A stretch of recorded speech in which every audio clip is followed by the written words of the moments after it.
Bonjour! Dans cette capsule, nous allons voir plusieurs façons de représenter un nombre. Il existe plusieurs façons de représenter un nombre. En voici quelques exemples.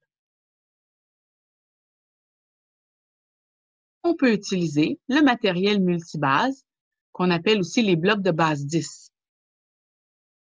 comme ceci. Bien le lire, je vais commencer ici avec mes unités de 1000, ensuite mes centaines, ensuite mes bâtonnets de dizaines, puis mes cubes unités.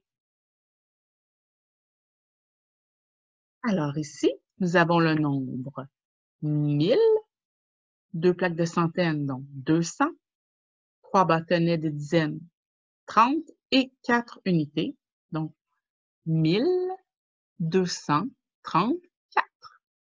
1234.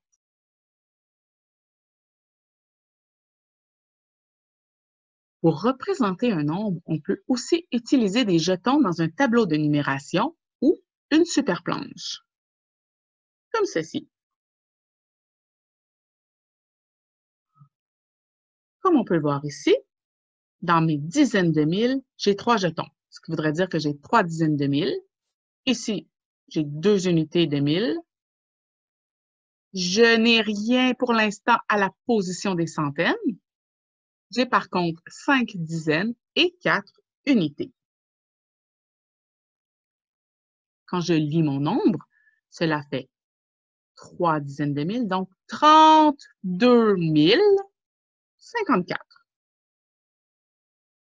32 054.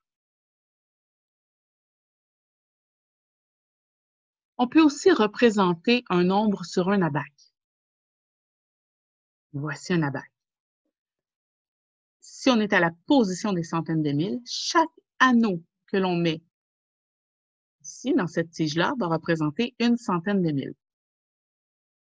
Donc, 1, 2, 3, j'ai 4 centaines de mille. Pour l'instant, il n'y a rien à la position des dizaines de mille. 1, 2, 3, 4, 5, 6. 6 unités de mille. 3 centaines, 2 dizaines et 1 unité.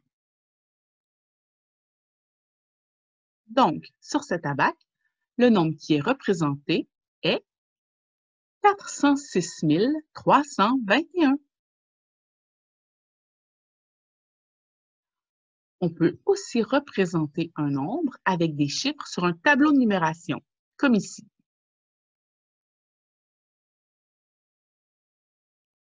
Alors ici, notre nombre est simplement 237 605, comme ceci.